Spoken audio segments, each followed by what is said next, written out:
안녕하십니까. 보건복지부 제2차관 박민수입니다.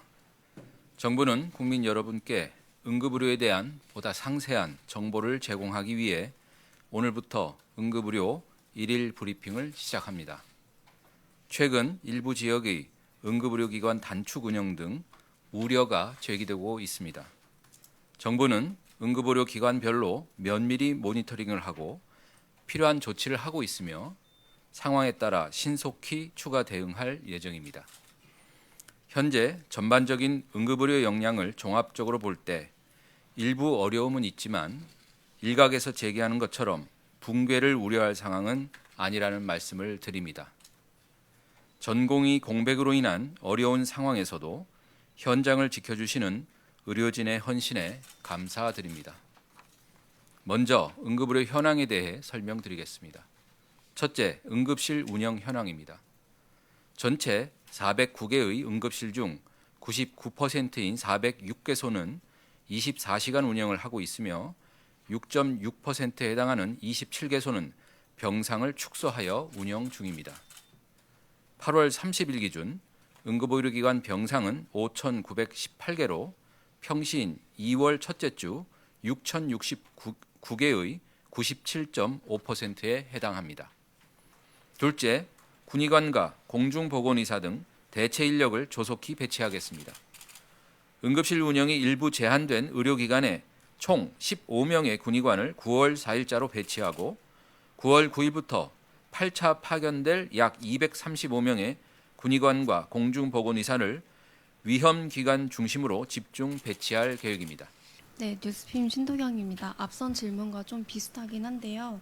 정부는 어쨌든 통계적으로 이제 6%의 진료 제한 응급실이 운영되고 있어서 이제 좀 전반적으로 괜찮다라는 입장인데, 의료계에서는 이제 진료 제한, 병원에서 진료 제한이라는 거는 굉장한 부담이 있어서 한 명이 운영해도 진료 제한이 있는 응급실에 해당이 되지 않아서 좀 통계가 상황을 다 보여주지 않는다라는 입장인데, 그거에 대해서 어떻게 생각하시는지 질문드립니다.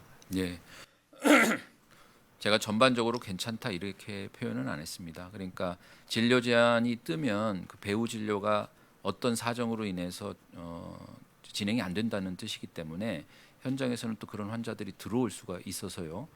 매우 어려움이 큰 것은 인정합니다. 그것을 부정하는 것이 아닙니다. 그래서 저희가 통계나 이런 것들을 통해서 전체 상황은 국민들이 좀 소상히 아실 수 있도록 해드릴 예정이고, 그 진료 제한이 있는 것은 제가 브리핑에서도 간략하게 말씀드렸지만 저희가 이전에 그 전공의 공백 있기 이전에도 사실은 인력이 여유가 없는 상황이었지 않습니까? 많이 부족했고 또 현장에서 응급실 뺑뺑이도 있었습니다. 그러니까 그 이러한 전공의 공백 이전에도 있었던 문제인데, 전공의가 전체 13,000명이고 이 중에 이제 현장에서 일하고 있는 전공의 숫자가 한 1,200명, 일부가 또 복귀하고 이렇게 해서 실제로는 한 10,000명 정도가 그 의료 현장을 떠난 것입니다. 그래서 전체적으로 의료기관이 전체적으로 배후 진료도 그렇고 응급실도 그렇고 역량이 한 평시를 100으로 본다 그러면